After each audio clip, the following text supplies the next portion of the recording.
My next guest is going to be back in action this Saturday. UFC 288. We're just days away. He's going to be taking on Kennedy Nzechukwu. It's Devin Clark, the Brown Bear, back here on the program. Devin, how are you, man? Oh, doing good. Thanks for having me back on. No problem. Thank you for doing this during fight week, like I was telling you. Very accommodating. I always appreciate it. But nice turnaround from the last fight to this one, man. You got to be happy about being so active. Yeah, it was it worked out really good. I was home for a month. I mean, it sucks being away from my family longer, but there's benefits of, physical benefits, staying in shape, not getting out of shape at all, and staying in that mindset as well. So it's a quick turnaround and, knock this one out or knock this guy out. And then, have a great summer with my family. Yeah, you got it all figured out, man. And of course, you're coming off a huge win in that last fight. Jon Jones, there was a lot of hype behind him with his record and everything. And you went out there and you got it done. Just how satisfying was that victory? Super satisfying. I'm always underdog. Nobody expects me to win, especially against these guys. I think a lot of times it's like the physical. They look at the physical part of it, seeing how tall some of these guys are, and how maybe they're a little more technical or better strikers. But I have a way of equaling that out and making it a dog fight. And that's kind of my plan going forward in some way. If I can make these fights a dog fight, it's in my favor. Yeah, and even this fight, I noticed you're the betting underdog. Do you like that? Do you like being counted out and proving people wrong, or do you kind of wish, hey, I need some respect here?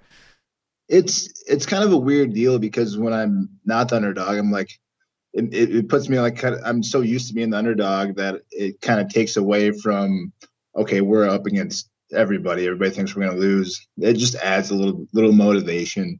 Like, oh, these people are doubting me. I don't know what they see. I'm going to show them, stuff like that. But at the end of the day, it doesn't matter. I know these people don't know. They don't know. They're not in the cage, and they can't possibly know what's going to happen. They might think they do, but you can look at the stats all you want. But when it comes fight night, whoever wants it more is going to win. Yeah, no, you're definitely right about that. And taking on a kind of, I guess you could call him an up and comer, right? Kennedy Nzechukwu, 11-3 record. A little bit of familiarity there. I know he doesn't train there anymore, but he was a teammate of Alonzo Menafield, who you fought already. I think Alonzo has since left that team. But how do you feel like you match up against Kennedy here? I think it's good. He's another tall striker. And obviously, I have no problem with tall strikers. I'm a wrestler at heart, so as long as I can get inside, I'll be fine. He does have some good weapons, some good knees, elbows, stuff like that. He's super long and super strong, so kind of hard to deal with. But I know for a fact he can't out wrestle me. I know he's strong and stuff like that. In certain positions, he might have an upper hand, but at the end of the day, when it comes to knowing the angles and knowing which angles and the right move to make at the right time when we're grabbing each other, there's no way he beats me at that. And I might have some surprises for him on the feet too. You never know. I'm no slouch when it comes to the stand-up either. I don't show it a lot because obviously I rely on my wrestling and my, getting inside. That's where I feel more comfortable is inside. But I can strike. I love striking. I got some stuff that people haven't seen.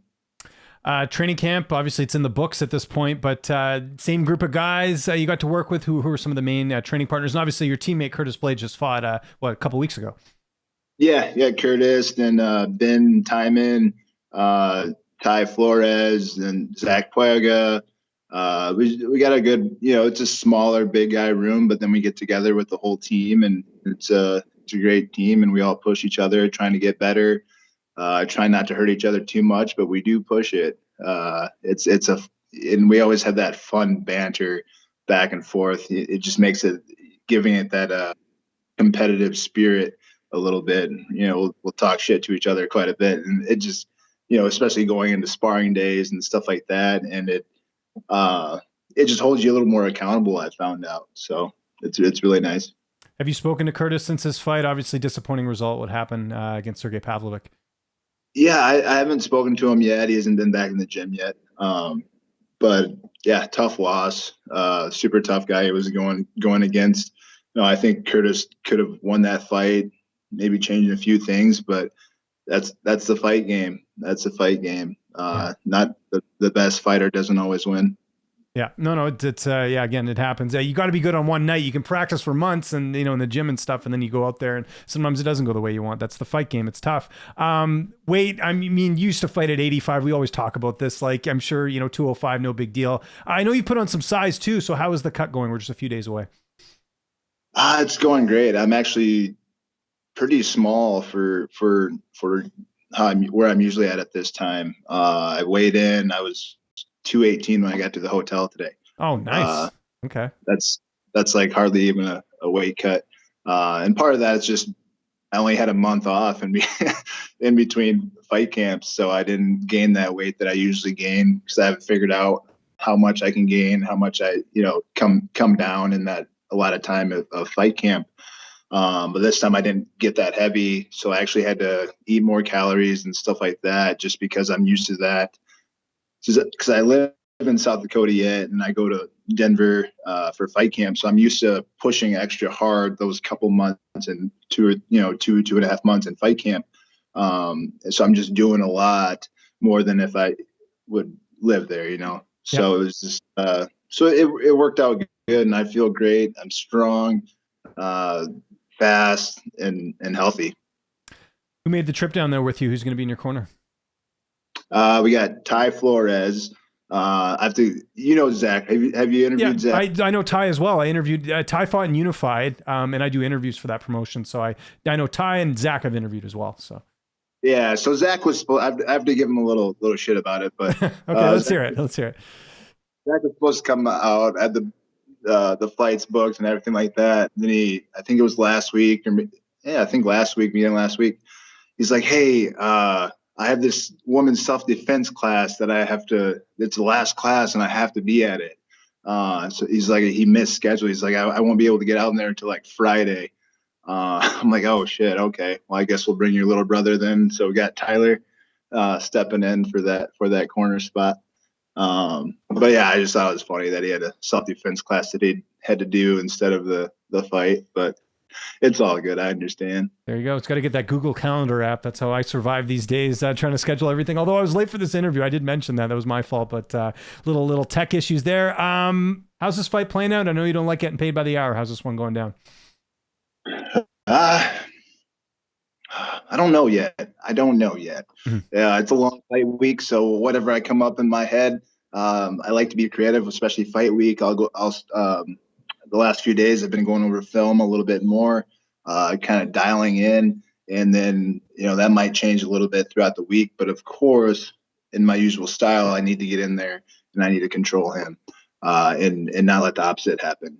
If I let him stay at range and do his thing, you just don't know what happens. It's kind of a 50-50 deal. So I have to put it into my court where I'm comfortable and where he's really uncomfortable and hurting. And the beautiful thing about that, he won't see it coming. Yeah. No, well said. And I don't know, do you believe in this at all? I got to ask anyways. Do you believe in MMA math? Like, he obviously lost to Jung. You defeated him. I know it was like 2 years ago, but do you think that matters at all, or you don't even care about that? It doesn't matter, especially nowadays, the way fighters can adjust. It used to be fighters are kind of, that's how they fight. But now we train so many different things in different ways and practice different ways. So it's easier for a fighter to adjust. If they want to work a little more kicking or a little more wrestling, they can. So I don't really believe in the fight math, and as well as it depends on how the fighter shows up that night. So we'll see how he shows up, and I know I'm going to show up ready to rip his head off.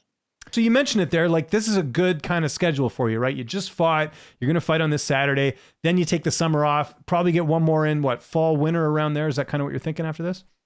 Probably something like that. Maybe winter time. Yeah, we'll just see how the fight goes. And I also, I plan on doing some jiu-jitsu events and stuff like that too. Oh, cool. And advance I'm a blue belt, so I need to get those colors up. But no, I've been wanting to compete in jiu-jitsu for a while and just haven't really taken the time to do it. So that's one of the things I want to do as well in my off time. But first things first, win this fight and win it in a manner which pops me up a little bit. I want to get back into the top 15 guys. and hopefully get some rematches here. I think I've lost like 7 fights in the OC or something like that, and 5 of them are in the top 11. It's coming where I'm starting to rematch guys. I just have to keep winning and earn that. I like it. You should have like a revenge tour shirt or something, and then have all the names of the fighters and then just keep fighting them bit by bit, right? That would be cool. Heck yeah, I like that. There you Might go. have to do. There, I want my 10%. And you mentioned like enjoying the summer. Do you go away anywhere, or is it just staying at home in South Dakota because you're not there that often, right? Because of camp. Yeah, I like to just hang out in South Dakota. We might do a trip or two this summer. I think we have something scheduled for the fall in California. Oh, nice. But yeah, summertime fishing, hanging out. I was gonna say camping. Do you guys camp at all? No.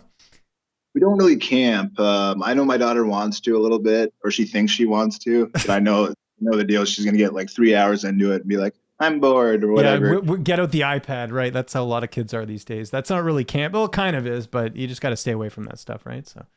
Yeah, absolutely. I mean, that's how it is when me and her go fishing. She'll fish for a little, hour or so, and then all of a sudden and I don't even notice it. She slides my phone out of my pocket. Just she has it down where I don't even feel it. Then all of a sudden she's in the truck watching the phone. So there you go. Kids and their technology. I'm dealing with the same thing right now. Before we get out of here, we haven't actually spoken since your friend Jon Jones won the heavyweight title. Just your reaction to him finishing Cyril Gahn rather quickly. Yeah, that was a beautiful performance by him. I mean, what else do you expect out of Jon Jones? He did what nobody expected him to do, and he didn't fight like a heavyweight would fight. Mm-hmm. And he kind of bullied Gane, which I like that, which not a lot of people do because they're afraid of that power and stuff like that.